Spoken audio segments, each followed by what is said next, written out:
Le 25 mars dernier, le corps sans vie d'une étudiante gabonaise a été repêché dans une rivière, non loin de l'université de Karabük, en Turquie, où elle étudiait génie mécanique. Les premiers éléments de l'enquête ont conclu à une mort naturelle. Cependant, les proches de la victime et la représentation du Gabon en Turquie veulent y voir clair. Que s'est-il réellement passé? On en parle dans cette vidéo. Ne bouge pas.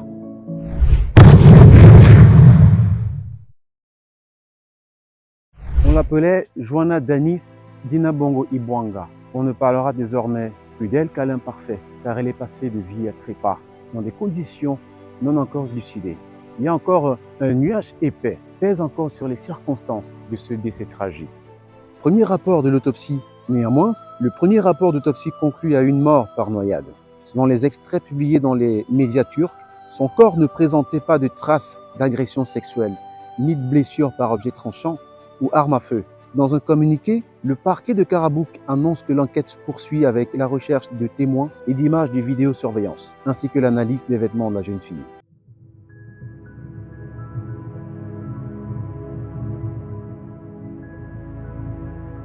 Dans une note vocale qui lui est attribuée et qui a beaucoup circulé sur les réseaux sociaux, qui est devenue virale sur TikTok, sur Twitter notamment, eh bien, on entend la jeune fille supplier sa maman, demandant à sa maman de la laisser partir pour l'université de Sakarya, toujours en Turquie, qui est à 2 heures de route de son université actuelle, parce que dans cette université, il y aurait moins de racisme anti-noir. On l'entend pleurer carrément, supplier, mais il se pourrait que sa mère n'a pas pris en compte ses plaintes.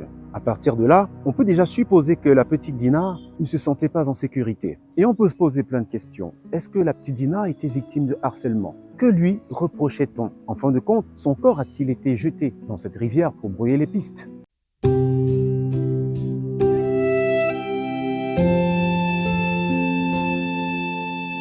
Si la Turquie a tôt fait de parler de noyade selon les premiers éléments de l'enquête, la thèse d'un assassinat masqué est de plus en plus avancée par les proches et même les Gabonais. Ils ont d'ailleurs tenté d'initier une marche pour le faire savoir auprès de leur présentation de la Turquie au Gabon. Mais ne serait-il pas aller trop vite en besogne que de vouloir conclure que la Turquie est un pays qui pratique le racisme anti-noir? Difficile à dire.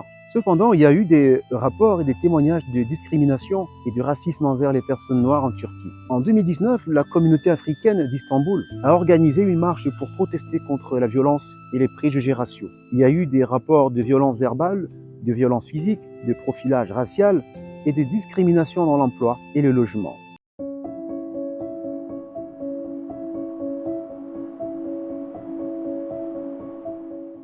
Alors que cette histoire de meurtre fait grand bruit dans la presse, c'est comme le prolongement du séisme qui a eu lieu en Turquie.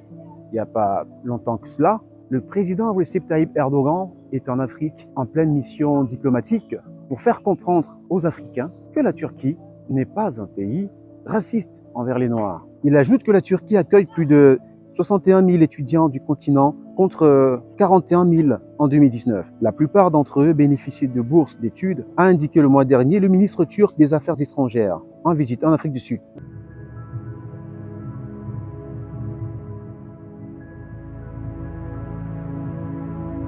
On va conclure que cet assassinat de la jeune Dina, Dieu et son âme, a des motivations racistes. Eh bien, à mon avis, ce serait peut-être aller trop vite en besogne sans avoir eu les résultats de l'enquête. Mais étant donné le passif, étant donné ce que les étudiants de la race noire vivent un peu partout dans le monde où ils sont expatriés, il y a quand même lieu de s'interroger jusqu'à preuve du contraire. Donc on peut comprendre pourquoi au Gabon on se mobilise pour dénoncer cet assassinat qui a tout d'un assassinat raciste. Parce qu'il est dit que son corps a été jeté dans la rivière. Peut-être que c'est un suicide, l'enquête nous dira.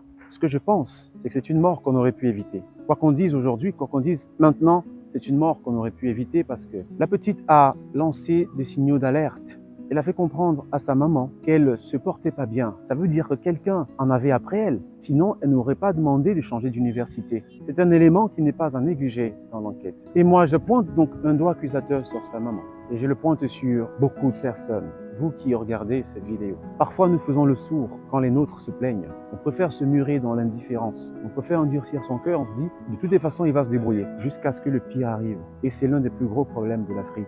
Ouais, c'est l'un des plus gros problèmes de l'Afrique, c'est que les gens se mobilisent plus dans le malheur et dans le bonheur. Les gens se mobilisent plus quand il faut dépenser dans une circonstance malheureuse que lorsqu'il faut faire pour prévenir le malheur. On préfère soigner une maladie, pour le dire comme ça, plutôt que de la prévenir. Parfois, quand les gens vous disent qu'ils souffrent, ils ne font pas semblant. Parfois, quand les gens se plaignent, vraiment, ils ne font pas semblant. Ils ont besoin d'aide.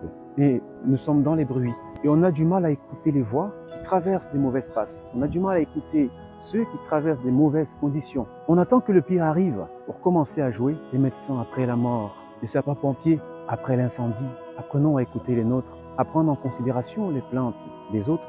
On est tellement distrait aujourd'hui dans la distraction, occupé à tout faire, sauf l'essentiel. Quel est l'essentiel dans ta vie? Il serait important aujourd'hui qu'on se pose cette question. Quel est l'essentiel? Parce qu'à la fin de la journée, il faut bien se dire que tout ce que nous faisons mène à une seule chose, c'est à l'essentiel. Mais malheureusement, c'est cet essentiel qui est souvent relégué au 8e plan pour les artifices de la vie. Si sa maman avait peut-être tendu une oreille attentive à cette petite, peut-être qu'on aurait évité le pire. Peut-être que les choses se seraient passées autrement. Eh bien, souhaitons que cela nous serve de leçon, que cela ne se reproduise plus, qu'on apprenne, qu'on renoue définitivement avec l'essentiel.